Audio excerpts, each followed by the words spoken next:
My dear young men and young women, there is an author by the name of Marianne Williamson, and in the year 1992, she had a book written, a self-help book written, A Return to Love. And in that, one of the most famous rhetorics have been written.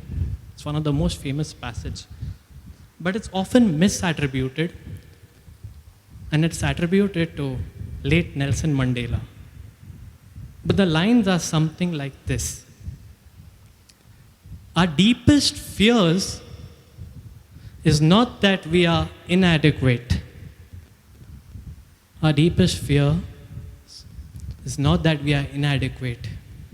Our deepest fear is that we are powerful beyond measure. It is not that we are afraid of our light. It is not that we are afraid of our darkness, rather. We are afraid of our light. It is our light that frightens us the most. And we ask ourselves, who am I to be brilliant? Who am I to be talented? Who am I to be fabulous? Actually, who are you not to be? You are meant to be all these things. The glory of God is man fully alive.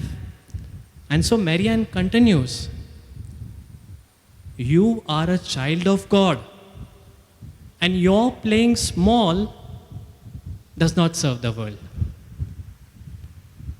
Once again, I quote to you what Marianne says. Our deepest fear is not that we are inadequate. Our deepest fear is that we are powerful beyond measure.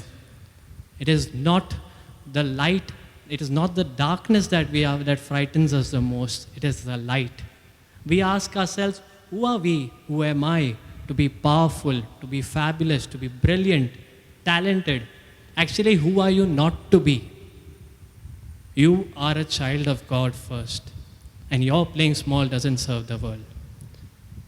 When I am going to speak about vocations, why am I giving you this talk, this beginning about believing in yourself? Because you are young people. But often as young people, we can be dead from inside. And it's very important to address this. That's why in his apostolic exhortation, Pope Francis, which he had written in 2018, on young people, faith and vocational discernment, which I recommend you to read, in number 20, he mentions that to those young people, Jesus comes to them and tells them the Gospel of Luke chapter 7 verse 15. Young man, I ask you to arise. I ask you to get up. In Mark chapter 5 verse 41, when he goes to Jairus' daughter's house, he tells her, Talitha kum, little girl, young girl, I ask you to get up. And he takes her by the hand. Do not stop believing in yourselves, my dear young people. Because in your body, there's an agility. In your soul, there is a fire. Kindle it. Muhammad Ali would say, float like a butterfly, sting like a bee. Many people tell young people are wayward. Their minds are everywhere. They are not settled. It's true. Because we are curious. We are not happy with the bare minimum. That is the zest we have in life. So we float around like a butterfly, but when the time comes to sting, we are precise. We sting like a bee. While our mind explodes, when we make convictions, we do those things. Pope Francis has that hope from you and for me. Many times we might be so lost in our thoughts, so lost in our own failures, that we fail to think of others. That we fail to rise up. We don't have the courage. Look around you, there are many examples. Let me quote examples from the past, maybe. You know of Thomas Edison and the many things that they tell about him and the failures that he had. But he just mentions, I just know 10,000 ways in which it won't work out. Teachers thought he was a dumb kid. He would roam around the class and they would not mind. Thank God Thomas Edison didn't matter to them. Because he wandered around, he was able to recognize the genius he was.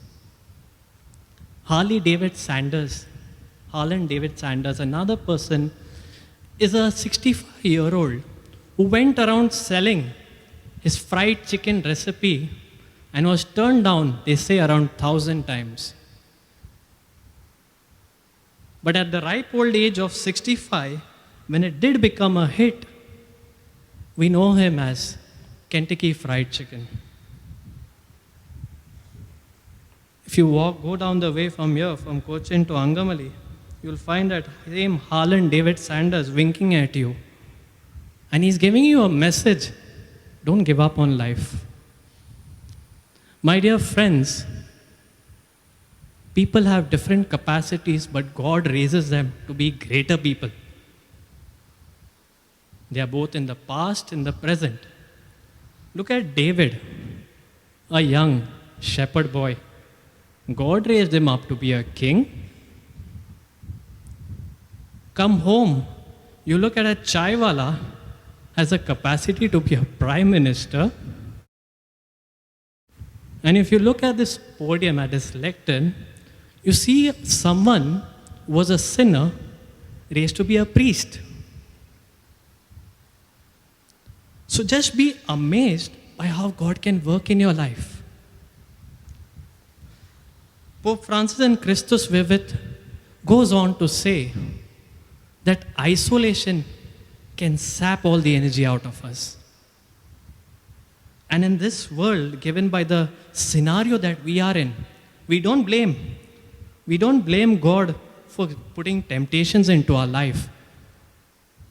But if we are so engrossed in them, we isolate ourselves from others.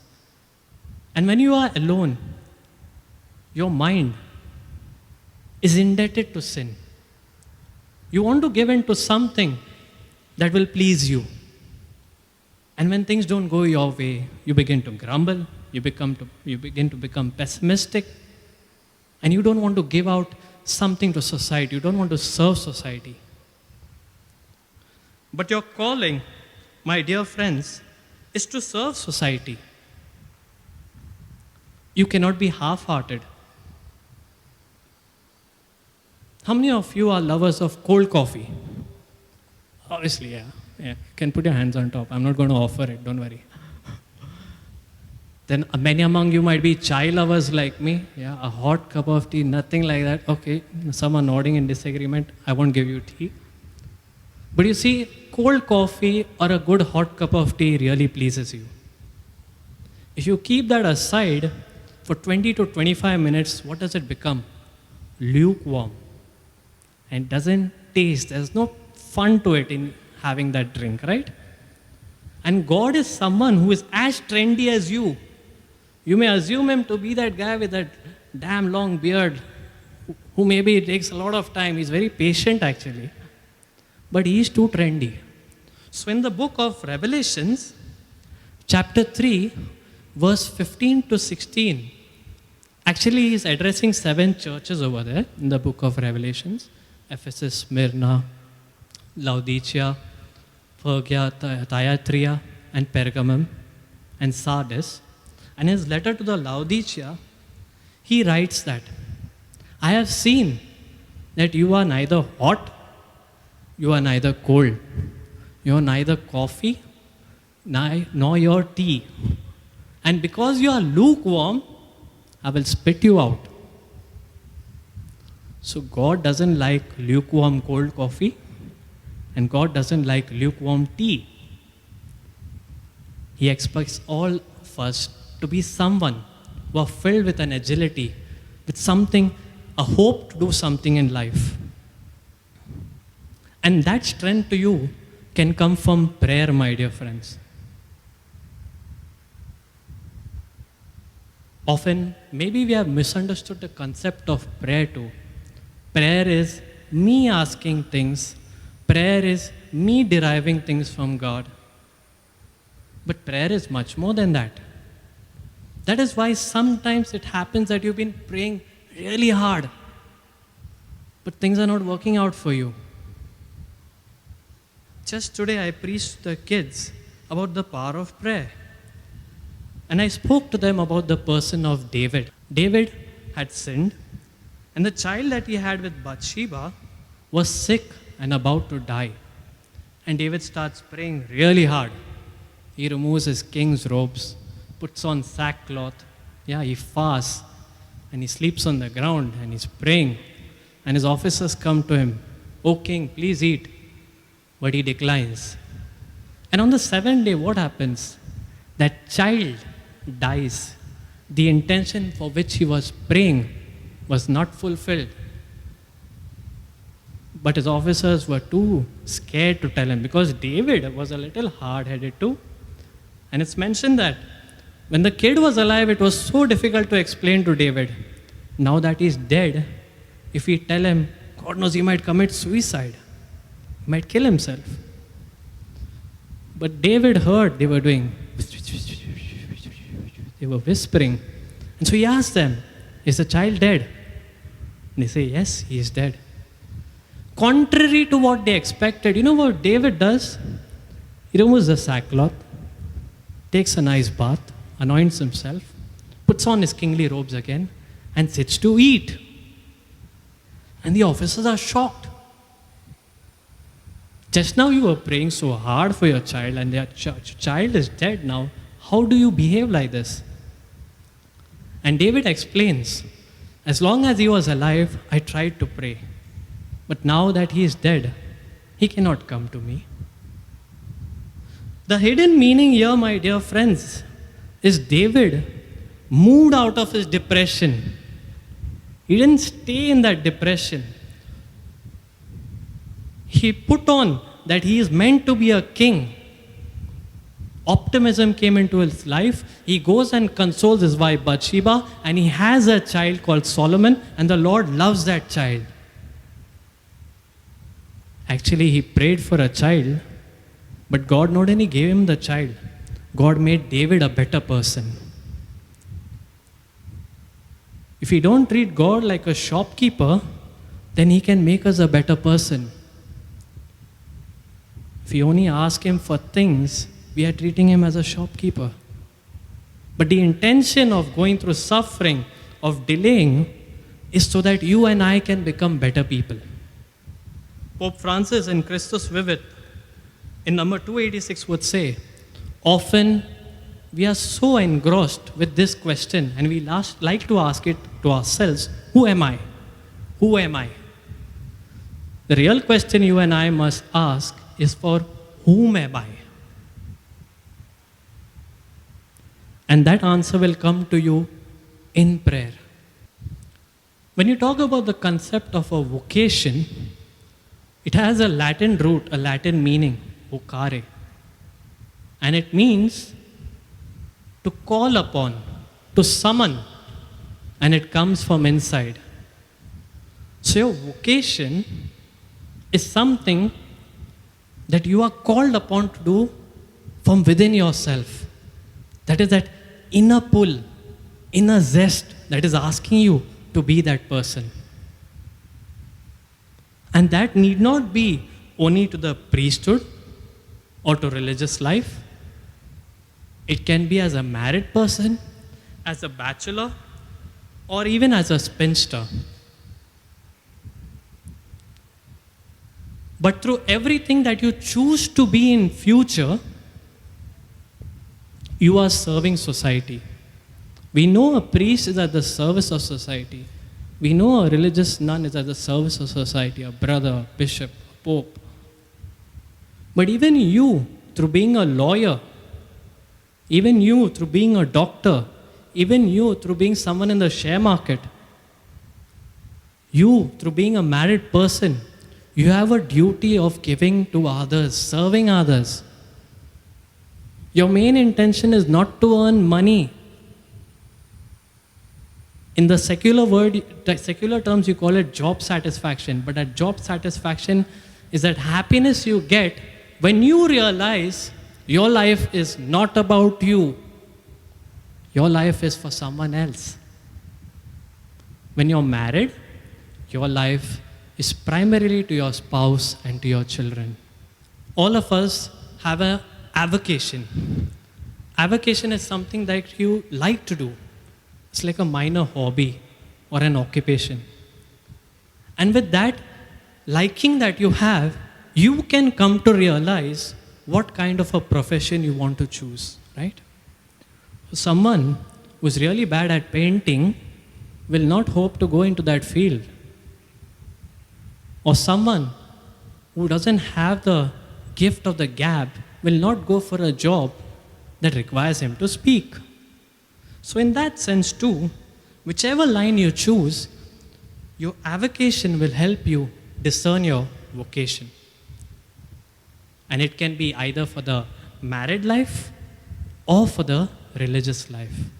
Now when you have an desire to be something, it's important, and it's very important, that you decide with someone who is elder to you. We have the tendency to say, my life, my choice, I can do what I want. True, very true. The freedom given to you is yours. But in number 201 of Christus Vivit in the passage, Pope Francis mentions that a young man who came from the island of Samoa, Tonga, he had this to say, that young people are those people who are sitting in a canoe, that's a boat, and they are sitting with their elders. It is their elders who search the stars.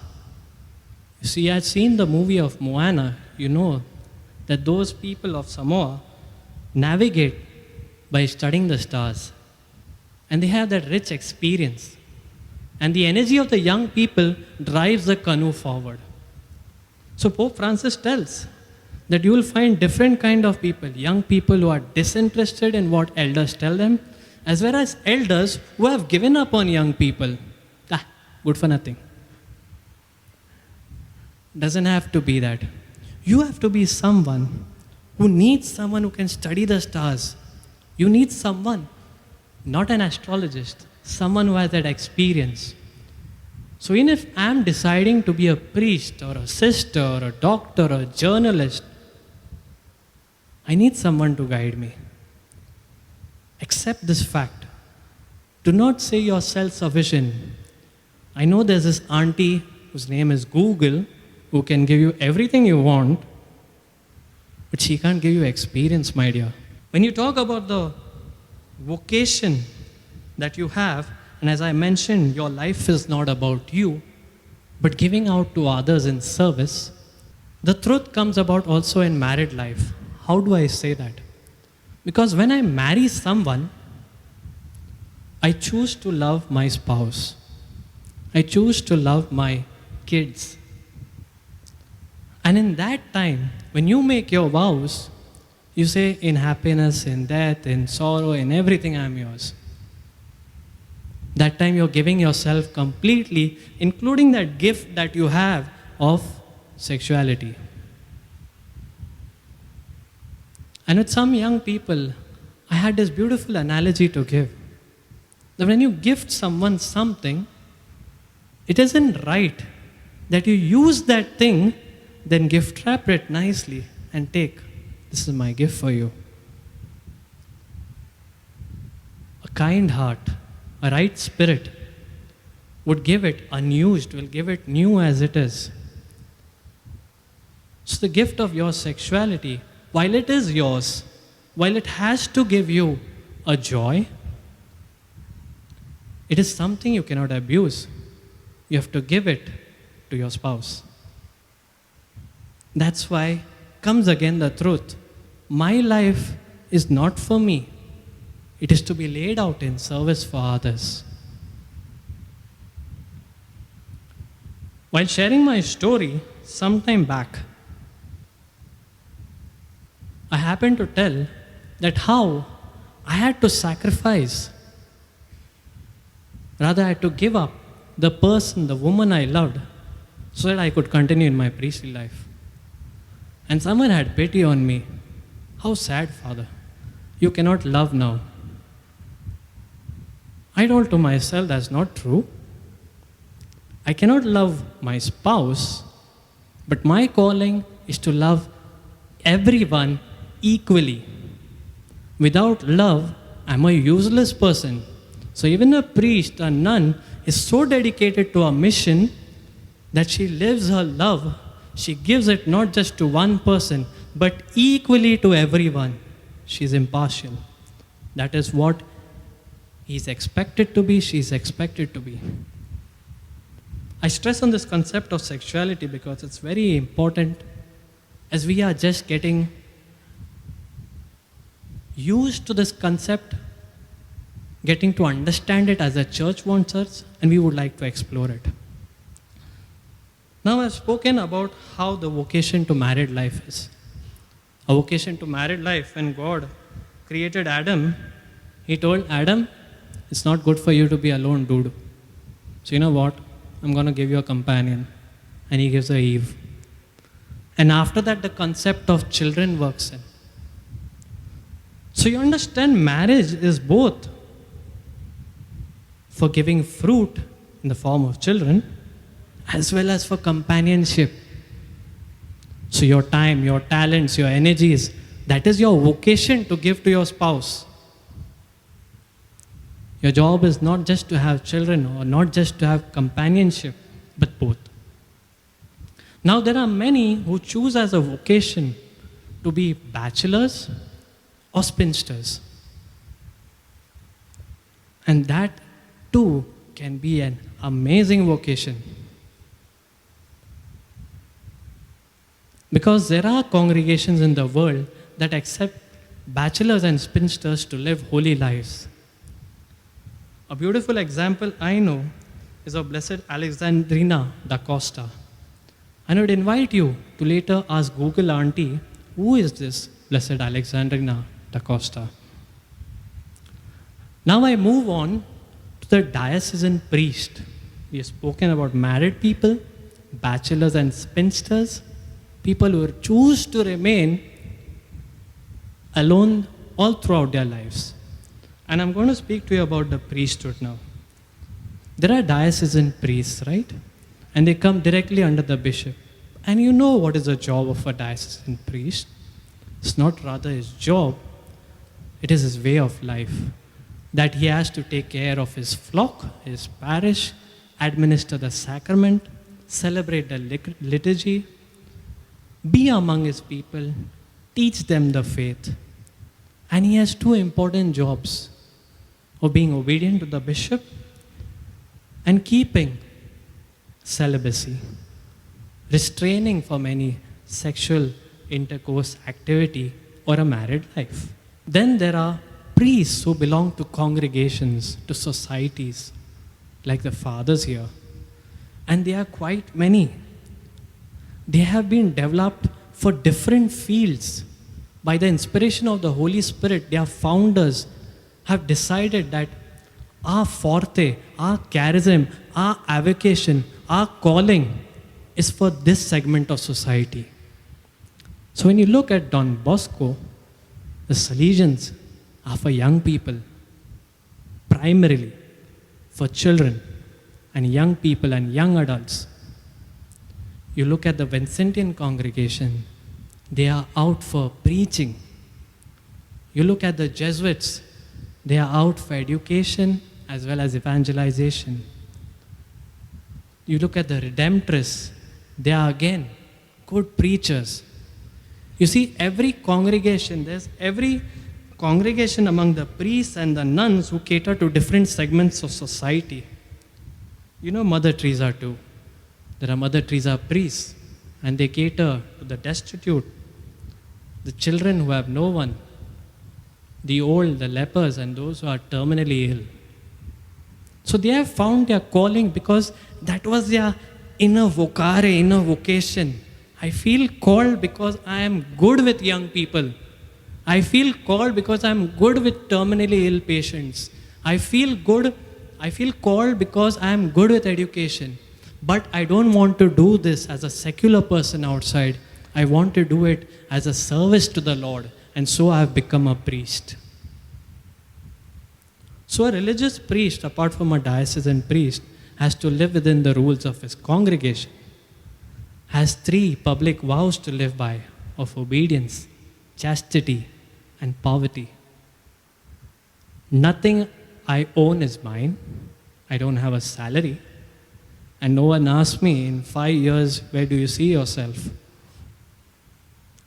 I have to live under obedience when my provincial and their team decide to place me.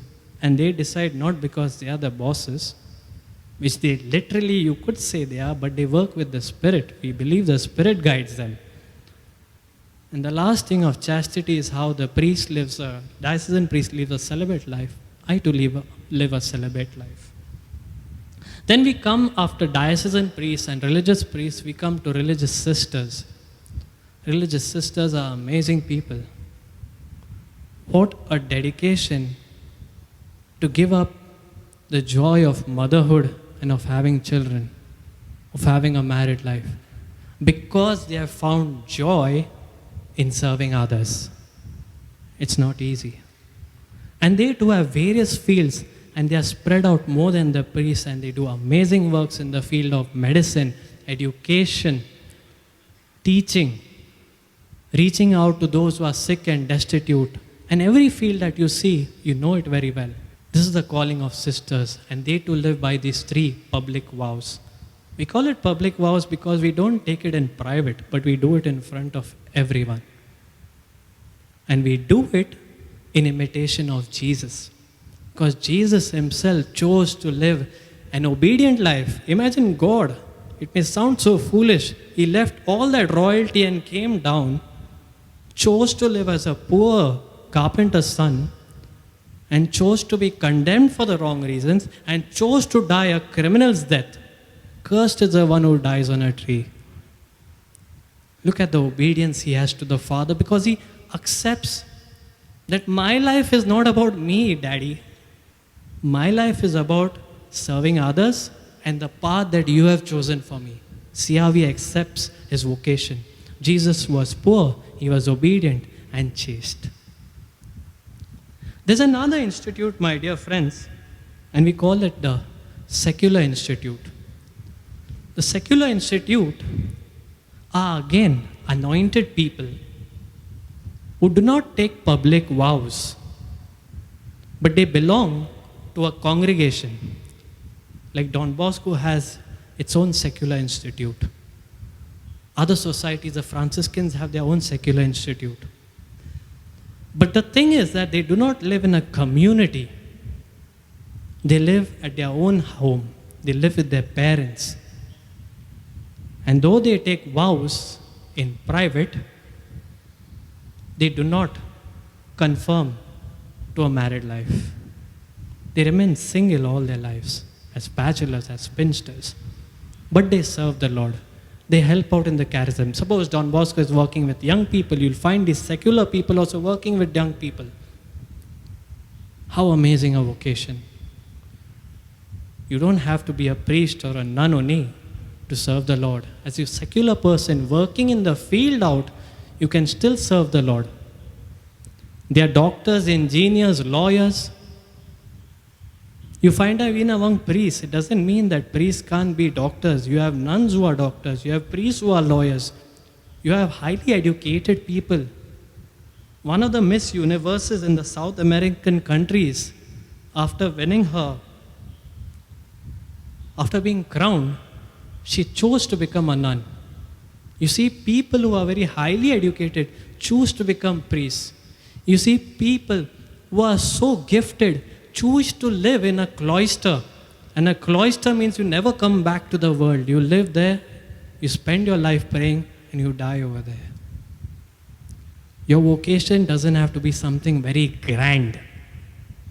Saint Therese of Lisieux, she always wanted to go to the missions. But how did she fulfill that?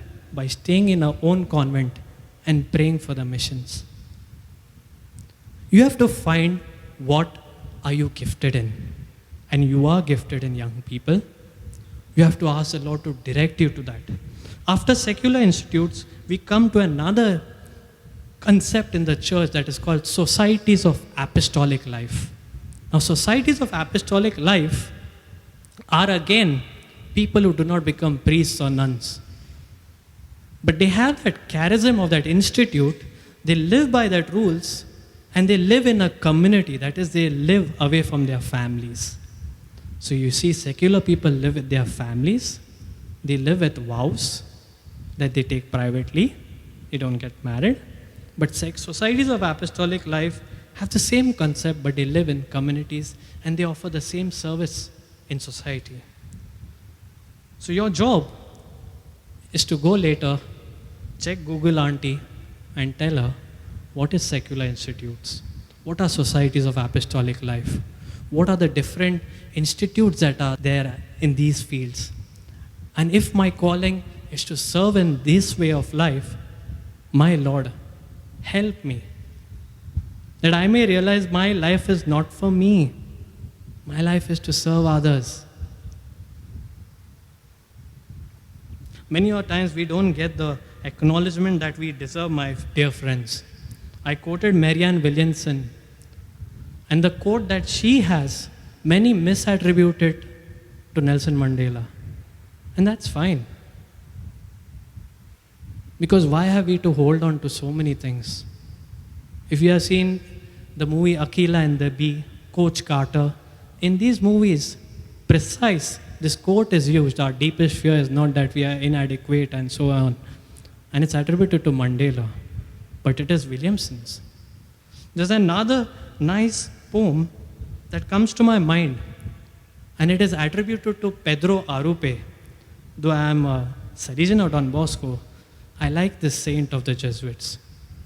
And there's a poem attributed to him, written by Father Joseph Whelan. Listen to it very carefully. Nothing is more practical than finding God. Finding God. Nothing is more practical. I'm not talking about something beautiful. Nothing is more beautiful.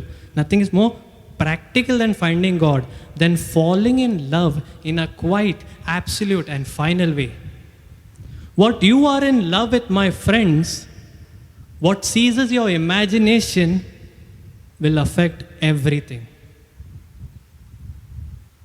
It will decide what gets you out of bed in the morning, what you do with your evenings, how you spend your evening, how you spend your weekends, what you read, whom you know, what amazes you with joy and gratitude, what breaks your heart. So, fall in love with God. Stay in love with God, and it will decide everything. My dear friends, what you are in love with seizes your imagination. If I'm so much in love with myself, it will affect everything. It will decide what gets me out of bed in the morning. Suppose if I'm become a victim to my sexuality, I'll be so obsessed with my loneliness and what the media can offer me. It will decide what you do with your evenings, how you spend your weekends. Do your weekends go only in running around Instagram Reels? Do your weekends go only in playing Free Fire or PUBG or FIFA? There's nothing wrong in them, my dear friends. But you have to be in control. Discipline your mind. And what your inner calling is, listen to that and channel it so that you can be of good service to society. My dear friends, choosing to be a priest or a nun or to join the secular institute or the society of an apostolic life, I always call it the narrow path. You know, the broad path and the narrow path that Jesus talks about, right? Not because the narrow path is difficult and the priest life is difficult. It is. But I also admit the married life is not an easy cup of tea. It's a difficult life. And someone who can claim that needs to understand that this is the narrow path precisely because we are not daring enough to become a priest or a nun. We find it's not cool, man. Like, what do my friends tell me? Why are you being a saint, dude? What's wrong in being a saint? Do you have to please a society that you have learned, you have hardly known? Or you have to please a God that has created you, that has known you right from the beginning? It's cool to be a saint, my dear friends. We have young saints. Saints were not some people of the past. We have a recent saint, Carlo Acutis of Italy. There are cool people. Let's learn to see who are the real cool people in life. Your job is to find a reason to live. That's your vocation. I guess many of you have seen Squid Game. And you are looking at me with big eyes, Father. Yeah. The job in life is not to avoid things. You are surrounded by temptations. You are surrounded by people. You are surrounded by maybe people who are bad, who are not good as you.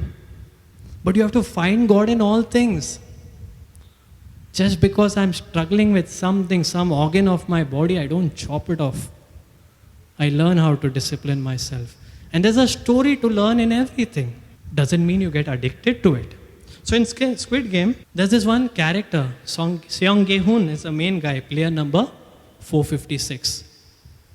But there's another character, Kang Se-byok, the woman who is a stoic, who literally has no emotions because she has been through a lot of hardship. And at one moment, when she's playing a game number 5, she's playing it with a friend, Ji-young, who wants to give up. And Ji-young too is not someone who's very spiritual. In fact, she doesn't like religion because religion has been the cause of sorrow in her life. But Ji-young purposely loses the game and chooses to die because she tells Kang Se-byok, you have a reason to live. So you go ahead.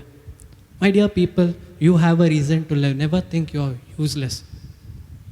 You have a reason to live because you have a life to give to others. I'll tell you about my life in short. So who am I? I am someone who's from Bombay. And my family is a middle class family. Or maybe a little below the middle class family line. Not that we had struggles for our daily amenities of life. We were good, quite self-sufficient. But my parents were amazing people. They are amazing people. And right now, probably they're praying for me. But my mom knew how to raise an income. And our parish, IC Parish, Immaculate Conception Parish, had this noble idea of giving needy people who want to increase their family income to come and sell on Sundays small foodstuffs that they could prepare and the parishioners would buy. So my mom was one of them. And she used to sell her foodstuff there. Till then, Chris was a total sinner. I could elaborate my life more, but I'll keep it short. And so it happened that a young priest, Father Brian Moraz, a vocation promoter in Don Bosco, had come as a felicitation program of the children of these women to reward them for doing well in studies. And so he approached me and asked me, can you come for these camps? And I told, surely, I can come. And it's not so easy that I joined them. Okay, it's better I give a background too. So as a kid, I was not someone who was very good. I'm not only black in color, rather dark in color, but also that I'm literally and metaphorically the dark sheep. And no one told like, this guy is going to become a priest. Not making it too dramatic, but I'm telling you the truth because I knew the person I was. I was given into sexual immorality. I was someone who was good at robbing money. Just be careful, huh? I'm not robbing in case you lost your money. But I was good. But then this thought came to me, my father and my mother are saving so much. And I was good at lies too. I've had my tongue burnt.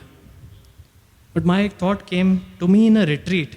Let me be honest. When I was in Tabor, and I thank the Holy Spirit, it was a turning point for me because I became a changed person. Just thinking this, how generous have my parents, my teachers, my sibling, my brother have been to me, and I have turned out to be someone like this. So I decided, as an aversion to money, I do not want to make money in life, whatever path I choose. That time the idea of priesthood was not there. So I'll be an NGO, I'll be a social worker, I'll earn the bare minimum, but my goal is not to make money because I wanted to stay away from it. And so I go for these camps and I join, and I develop a liking for teaching. And this thought came to me after my 11th and 12th that I can be with the Lord too and be of social service. I can be with the Lord too and teach. So I go ahead. And I continue going ahead. And I had a phase through which I was attached to a person, to a woman, a girl. And this thought came to me one day during a meditation. It's a little bit funny, but deal with it. So God is sitting across a table with me at an interview. And he asked me, do you love this person? And like Peter, I say, Lord, you know that I love you. And God asks a next question. And that is a bomb. I mean, that question I didn't expect in the syllabus. Like God asked me, fine, you love her. Do you think I love her? And I tell God, surely you love her, you have created her. And wait for the last question, the drop. He asked me, so among you and me, who can love her better? That question is not fair. And that's a funny thing, but I knew what God was asking me to be. And I was able to live at peace. And I was able to come out, I was able to go ahead. And it's not that all was smooth sailing. There are times when you get discouraged, you get scandalized. But as I told you, like the Samoan young man, you need someone who can read the stars for you, someone who has an experience and will keep you on the path. And that I have had the good fortune of having. I've had good priests and brothers and companions in Don Bosco. And let me tell you, it's never too late to get married, never too late to become a priest or a nun, or to say a bachelor or spinster for life. I have a companion who joined the seminary after some time, had the strength to leave the seminary. After some time, worked in Bombay, was earning a handsome package, left that and decided to join the Salesians. It's not easy because we were all young Turks, newbies over there, and this old man comes in. But he adjusted himself. To a child, he became like a child. And today he's a priest, praise God. So I see, and he's nearly 42 or 43 now, but it's never too late. Many of you might be struggling, I'm not finding a life partner. That is not your only goal in life.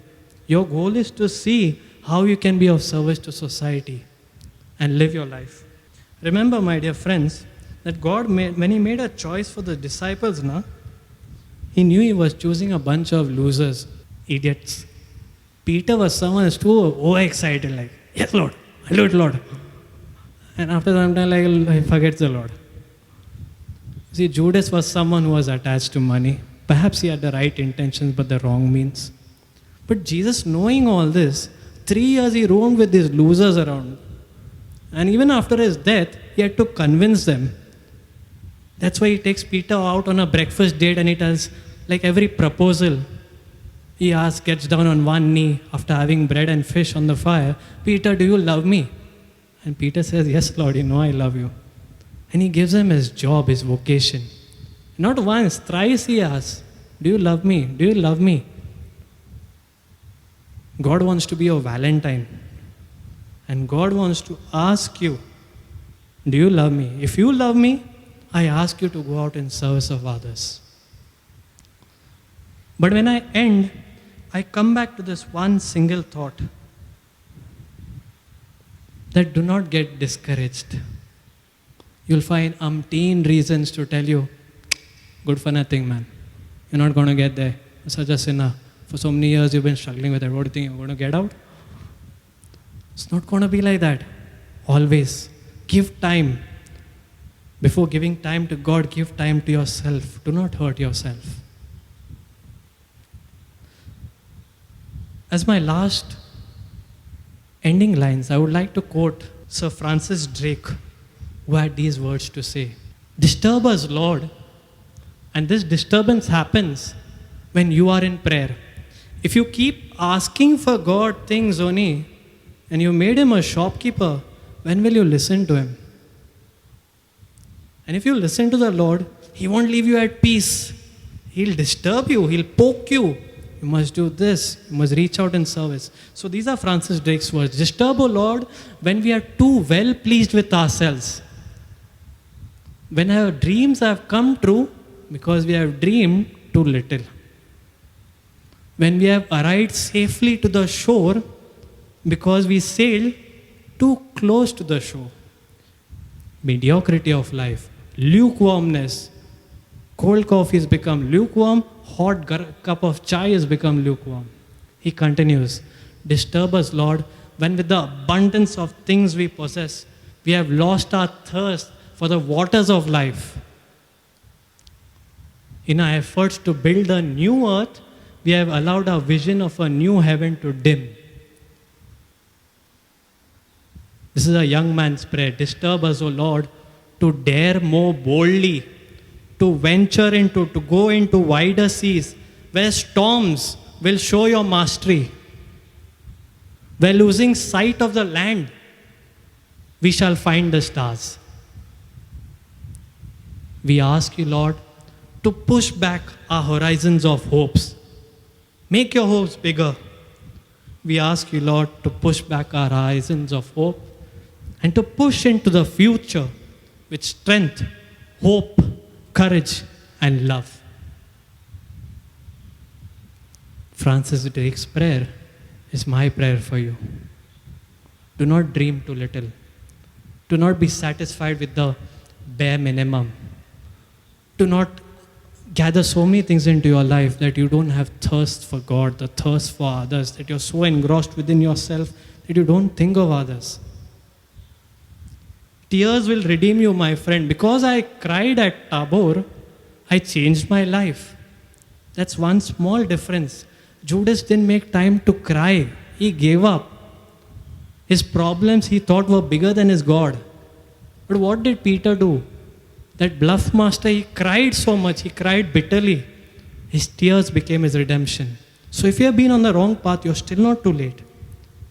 Cry to the Lord, accept how you have been, and listen to him. I ask you to venture onto wider seas. Make your hopes big. You can be much better than what you are today. Storms will be there, and they will show not your mastery, but how beautiful God is. Venture into wider seas. Push your hopes back, and you will be a person of strength, hope, courage, and love. Thank you for your patient listening.